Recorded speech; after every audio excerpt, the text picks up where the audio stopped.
Awesome, by the way. Yeah, I have actually used it. All right, welcome back here on First Things First. We're joined by former NBA General Manager Billy King. What's up, Billy? Not too much. How are you guys doing? We are great. Lots of basketball news and notes and drama swirling around, so we're glad you're here to help break it down for all of us. Billy, if I told you there was an NBA team that had lost 9 of their last 12 games, that had an aging roster, that was ranked 28th defensively and had a ton of lineup questions, would you bet on that team to win the NBA title? Oh, you don't bet? I get that. Much respect. Much respect. Would you guess that that team would go to the NBA Finals? Come on, CC. That team is the Cleveland Cavs, and that sentiment is quietly being expressed by a few of the players on that team. According to multiple reports, several prominent players are doubting the Cavs' title chances this season.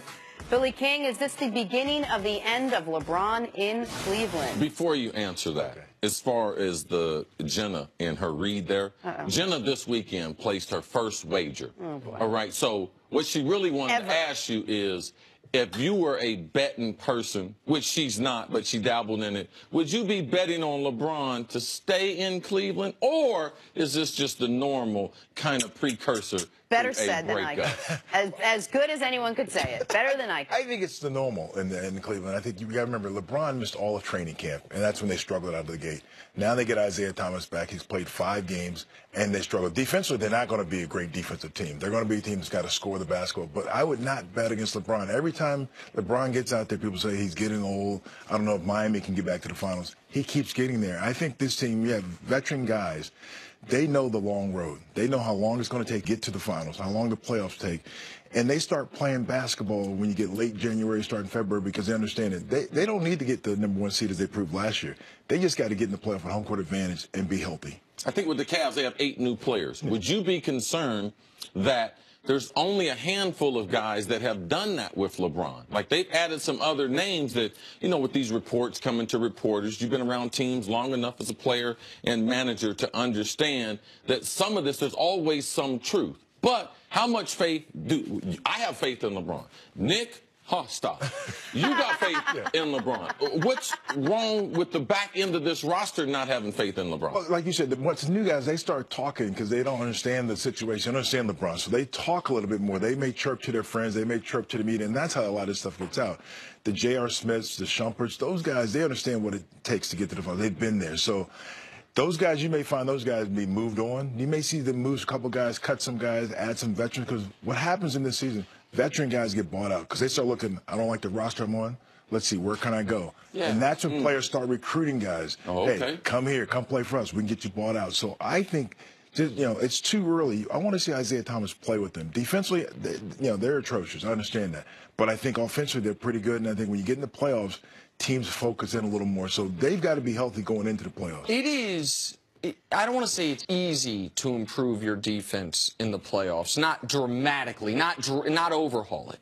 But it's damn near impossible to improve your offense in the playoffs. Like, your offense typically is what it's going to be, and it's going to struggle a little bit more because other teams... And you have to play more half-court. More half-court. Other teams are more locked in. You're going to get fewer easy buckets. The Cavs' offense has been the constant. And you mentioned they're 28th in defense. That actually means they moved up a ranking. Because they were 29th at the beginning of the week. I thought they were 30th. Yeah, and so Sacramento Kings, the only team that was beneath them beginning of the week. Last year, from the All-Star game to the end of the regular season, they were 29th in defense. Then come the playoffs, they were 3rd in defense. Now, that obviously was not good to beat Golden State, by the way. Bless you. This year, they're 28th now in defense. We'll see if it gets better. But I do want the audience to do something of a thought exercise. What if right before the season we found out Kyrie Irving was, by the way, never traded, none of that came up, tore up his knee and was done for the year?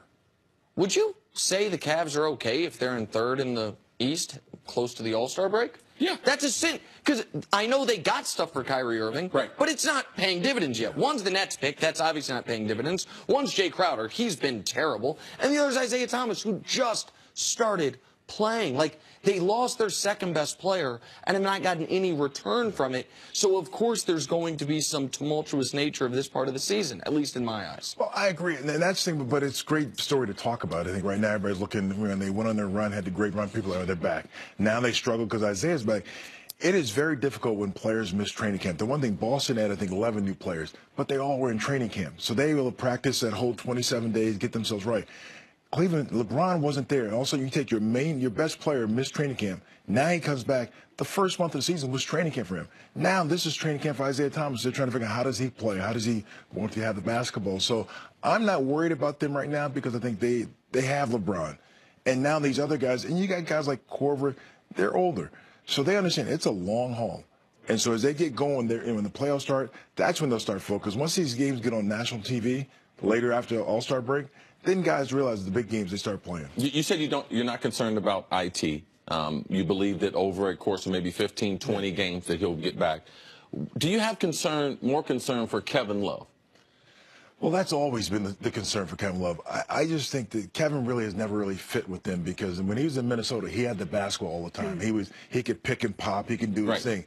Here, he's only getting a certain amount of touches. You're number one receiver. You want the ball thrown to you a lot so you can get your timing. Yeah, it would help. And in basketball, when Kevin Love in Minnesota, he knew if he missed his first 5, he was getting 5 more quickly. Right. When they won 18 out of 19. Kevin Love was playing the best basketball that we had saw. Right before Isaiah came back. Does that concern you? Because we thought he had finally fit in. But then they bring back another superstar and trying to acclimate him now. I see Kevin Love's productivity has gone down in the process. I think that's Kevin's personality. He's like, okay, we got to get Isaiah. I'm just going to stand back and wait and figure it out. Rather than say, look, I need my shots. I think he's a good team player, and I'm not going to cause any waves because he is not one of the main guys. But I do think they got to figure out how to get him involved with the offense. I think run pick and roll with Isaiah and Kevin Love because he can pick and pop. Take the ball to LeBron James' hands. That's the other thing that LeBron has not done is taking the basketball out of his hands and let other guys handle it and maybe work off the basketball a little bit. That's going to be on the coach now, how to figure out how to incorporate all these pieces